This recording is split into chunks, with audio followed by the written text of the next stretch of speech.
मेरा नाम पूनम है। मेरी उम्र 5 साल थी। मेरी माँ और पिता के अलावा इस दुनिया में मेरा कोई भी नहीं था।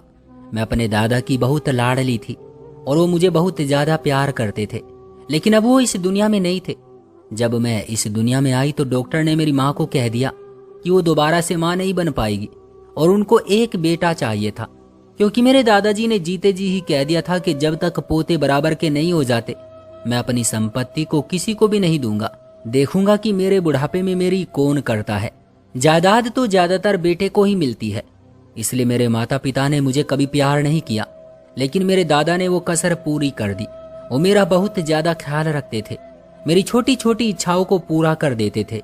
मैं बहुत खुश रहती थी उनके साथ, लेकिन वो भी इस दुनिया से चले गए और इस बात को आज 2 महीने हो गए थे। दादा इस दुनिया से क्या गए, मैं तो इस कदर सदमे में आ गई और बहुत ही ज्यादा बीमार रहने लगी, यहाँ तक कि चारपाई पर पड़ गई और फिर मेरा सब कुछ चारपाई पर ही होने लगा। फिर थोड़ी सी हिम्मत ऊपर वाले ने दी तो मैं उठकर बाथरूम तक जाने लगी। बहुत इलाज करवाया, लेकिन लोगों का कहना था कि इसने सदमा ले लिया है, जिसकी वजह से इसके जिस्म ने इसका साथ छोड़ दिया है। अब मैं क्या कहती, मैं कैसे खुद को संभालती। जिस इंसान ने सारी जिंदगी मुझे प्यार दिया, मेरी रक्षा की, मेरा ख्याल रखा, माँ बाप से ज्यादा मोहब्बत की, जब वो इस दुनिया में नहीं रहे तो फिर यही सब तो होना ही था। मैं खुद को संभाल नहीं पा रही थी। और अभी मेरे दादा को इस दुनिया से गए हुए दिन ही कितने हुए थे। मेरे बाबा को मेरी बहुत फिक्र थी, जबकि मेरी माँ को मेरी कोई परवाह नहीं थी। मेरी माँ ने तो यहाँ तक कह दिया कि मुझसे इसके काम नहीं होते, यह हमारे किस काम की है। फिर मेरे बाबा ने उनको कुछ समझाया और मैं उनकी बातें सुन रही थी। मेरे बाबा ने एक बात कही, उन्होंने कहा कि हाँ, ये एक लड़की है, शादी करके यहाँ से चली जाएगी, हमें इसको दहेज भी देना पड़ेगा, हमारी नस्ल आगे नहीं बढ़ेगी और हमारा कोई बेटा नहीं है। ये तुम्हारी बात बिल्कुल सच है। मेरी माँ ने कहा कि हाँ, अब तुम्हारे पिता इस दुनिया से चले गए हैं और वसीयत के कागजात वकील को दे गए हैं। वो कुछ दिनों में कागजात तैयार करवा कर आते ही होंगे। सारी जायदाद उनके पोते के नाम हो जाएगी। लड़कियों को जायदाद में से क्या मिलता है, कुछ भी नहीं मिलता। अगर उनका हिस्सा होता भी है तो लोग देते ही कहाँ है। और तुम्हारे बड़े भाइयों ने तो 2-2 बेटे पैदा करके रखे हैं, हमारी तो बेटी है और वो भी एक ही है। हमें क्या फायदा इसका। बस इसको किसी तरह ठीक करो और उसके बाद इसकी शादी करवा दो। हम लोग यही कर सकते हैं। अपने भाइयों से कहना कि वो भी हमारी मदद करे, क्योंकि हमारे पास कुछ भी नहीं है। मेरे बाबा ने हंसना शुरू कर दिया। उन्होंने कहा कि तुम तो बेवकूफ़ ही रहोगी। माना कि ये लड़की है, लेकिन हमारा तो यही आखिरी सहारा है, इसलिए अंधे को भी दिखाई देगा कि इसका भी जायदाद में हिस्सा बनता है। और हाँ, तुमने ये नहीं देखा कि बाबा सबसे ज्यादा इसी से प्यार करते थे। ये भी तो हो सकता है कि वो सारी जायदाद ही इसके नाम करके चले गए हों। मेरी माँ इस बात पर खामोश हो गई और उसने कहा कि हाँ, प्यार तो इसको बहुत ज्यादा करते थे, वो इस पर जान देते थे। ये भी हो सकता है क्योंकि फिल्मों और ड्रामों में भी तो ऐसा ही होता है। लेकिन दादा की वसीयत का एक ये भी हिस्सा था कि जब वो इस दुनिया से चले जाएंगे तो कुछ साल तक वसीयत न सुनाई जाए और देखा जाए कि सब बहन भाई आपस में किस तरह रहते हैं। दादा बहुत ही सिद्धांतवादी व्यक्ति थे, इसलिए उन्होंने ये सब कुछ सोच समझ कर किया था। जब उन्होंने अपनी वसीयत दिखाई थी तो उसके काफी सारे पहलू लिखवाए थे और 10 दिन तक वो इस पर सोचते ही रहे थे। यानी मैं अपने माँ बाप के लिए दौलत कमाने का एक जरिया थी और मेरी जान बचाना इस वक्त उनके लिए बहुत जरूरी था। मेरे बाबा ने कहा कि बेटी है हमारी और कोई नुकसान नहीं होगा, हमें फायदा ही देगी, हमें इसकी जान बचानी होगी, इसका बहुत ज्यादा ख्याल रखना होगा। लेकिन उसकी बीमारी का इलाज क्या है? तो मेरे बाबा ने कहा कि लड़की जवान हो गई है, अब उसकी बीमारी का एक ही इलाज है और वो इलाज मैं लेकर आऊंगा। मेरी माँ ने भी हाँ में सर हिला दिया, लेकिन मुझे ये बात समझ नहीं आई कि मैं जवान हो गई हूँ तो क्या मैं इसलिए बीमार रहने लगी हूँ? मैं जवान हो गई हूँ, उनकी इस बात का क्या मतलब था? कि क्या मेरा दिल शादी करने का कर रहा था? ऐसा तो कुछ भी नहीं था। मैंने तो कभी इस बारे में सोचा भी नहीं था। लेकिन वो दोनों एक दूसरे को देखकर ऐसे मुस्कुराए थे कि जैसे कोई बड़ी ही बात है जो वो एक दूसरे को बताना भी नहीं चाहते। और तुमको इस बारे में पता भी है। मैं मुश्किल से वापस अपने कमरे में आ गई और ये सोचकर रोने लगी कि उनको मुझसे मतलब है। वो ये नहीं सोच सकते थे कि मैं बेटी हूँ उनकी। उन्होंने सारी जिंदगी प्यार नहीं किया था मुझे, इसलिए उनको आदत ही नहीं थी मुझे प्यार करने की या मेरा ख्याल रखने की। मेरी माँ तो मुझे यहाँ तक भी कहती थी कि तू मनहूस है और तेरी वजह से मेरी गोद उजड़ गई है, नहीं तो मैं 4 बेटे पैदा करती। लेकिन जब तू आई तो कोई आ ही नहीं सका। तेरे पिता ने मुझे छोड़कर दूसरी शादी नहीं की। ये तो उनका एहसान है, लेकिन तू मेरे लिए कुछ भी नहीं है। मैं अपने कमरे में आ गई और अगले दिन बाबा रात को मेरे लिए एक अजीब सी चीज लेकर आए, जिसको देखकर मैं थोड़ी हैरान रह गई। देखने में तो ये दूध जैसा लगा।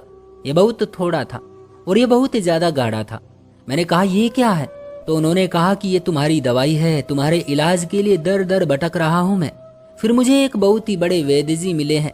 मुझे उन्होंने कहा है कि यही तुम्हारा इलाज है और ये बहुत महंगा भी है। इसको ताज़ा ही पिया जाता है, इसलिए इसको लेने के लिए मुझे रोज रात को बाहर जाना पड़ेगा। लेकिन तुम्हें रोज पीना है, तुम बिल्कुल ठीक हो जाओगी।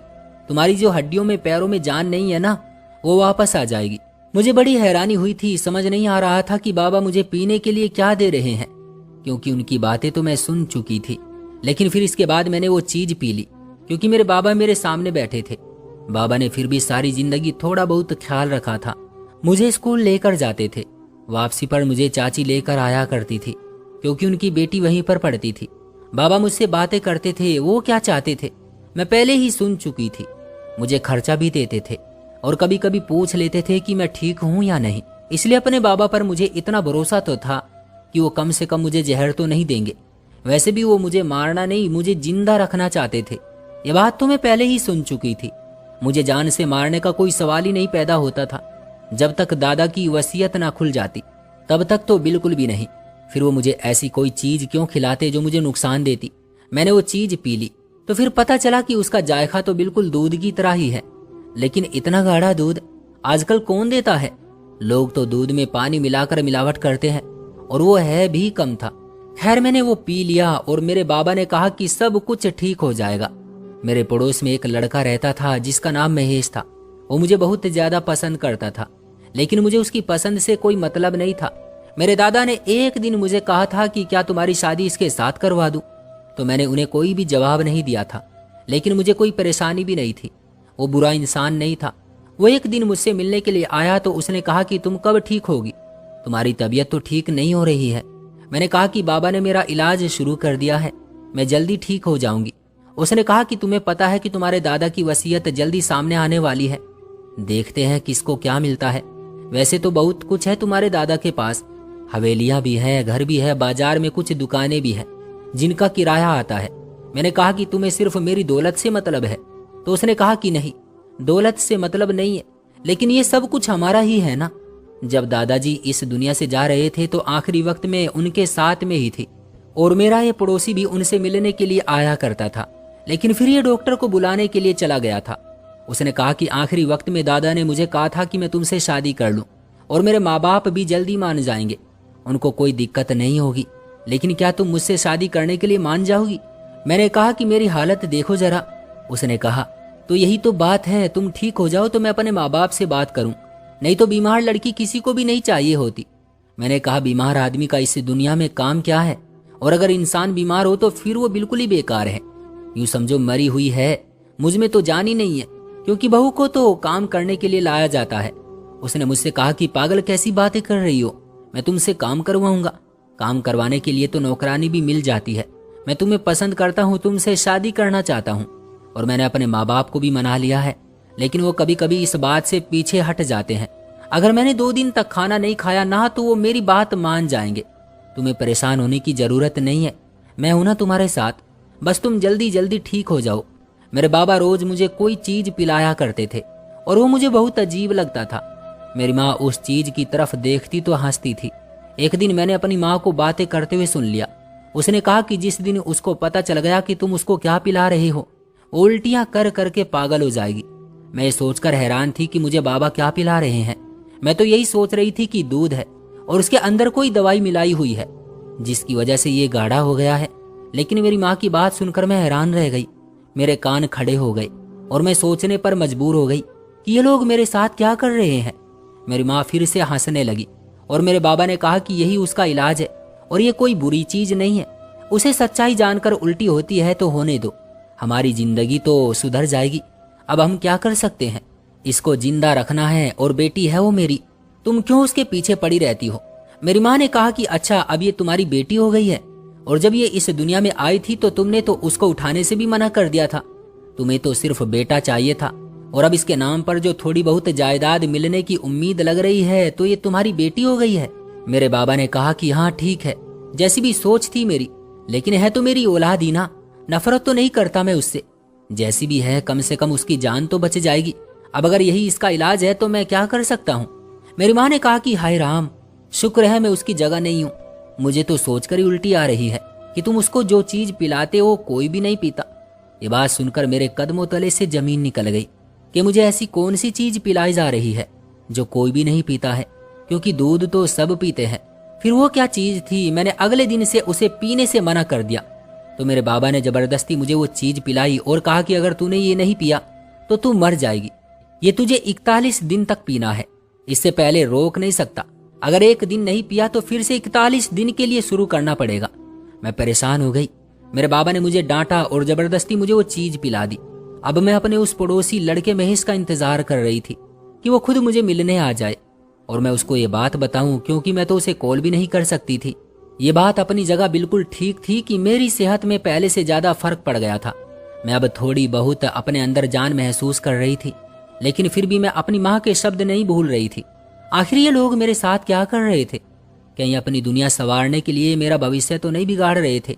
रोज रोज कहाँ कोई किसी से मिलने आता है, चाहे वो उससे मोहब्बत ही क्यों ना करता हो। इसलिए महेश मुझसे मिलने ही नहीं आ रहा था। मेरे पास फोन भी नहीं था। मैं बहुत ही ज्यादा परेशान थी, लेकिन भगवान का करना ऐसा हुआ कि 4 दिन के बाद वो मुझसे मिलने के लिए आ ही गया और मैंने उसे फौरन ही सब कुछ बता दिया। वो हैरान रह गया। उसने कहा कि लेकिन तुम बहुत ज्यादा खूबसूरत और सेहतमंद लग रही हो। पहले तो तुम्हारे चेहरे को देखकर ऐसा लगता था कि जैसे कोई लाश है, लेकिन अब तुम बहुत ज्यादा खूबसूरत लग रही हो। तुम्हारे बाबा जो भी कर रहे हैं इससे तुम्हें फायदा हो रहा है, इसलिए उन्हें करने दो जो वो कर रहे हैं। महेश को अपनी पड़ी थी, उसको मेरे साथ शादी करनी थी। वो चाहता था कि मैं जल्द से जल्द ठीक हो जाऊं, लेकिन मैं ये नहीं चाहती थी कि मेरे पिता मुझे किसी गलत तरीके से ठीक करें। मैंने महेश को कहा कि अगर वो मुझसे शादी करना चाहता है तो मुझे पता करके बताए कि मेरे बाबा मेरे साथ क्या कर रहे हैं। उसके बाद ही मैं उससे शादी करने के लिए तैयार होऊंगी। उसको ये काम बहुत आसान लगा। उसने कहा ठीक है, मैं तुम्हारा ये काम कर दूंगा, लेकिन फिर तुम मुझसे शादी करने से मना नहीं कर सकती। मैंने कहा कि ठीक है, मैं मना नहीं करूंगी। जैसा कि मैंने पहले भी बताया था कि मुझे महेश से शादी करने से कोई दिक्कत नहीं थी, लेकिन फिलहाल मेरा सारा ध्यान इसी बात पर था कि मैं ये पता लगा सकूं कि क्या हो रहा है। महेश ने कहा कि मुझे 1 हफ्ते का वक्त दे दो। अब ये वही जानता था कि उसे ये सब कुछ कैसे करना था।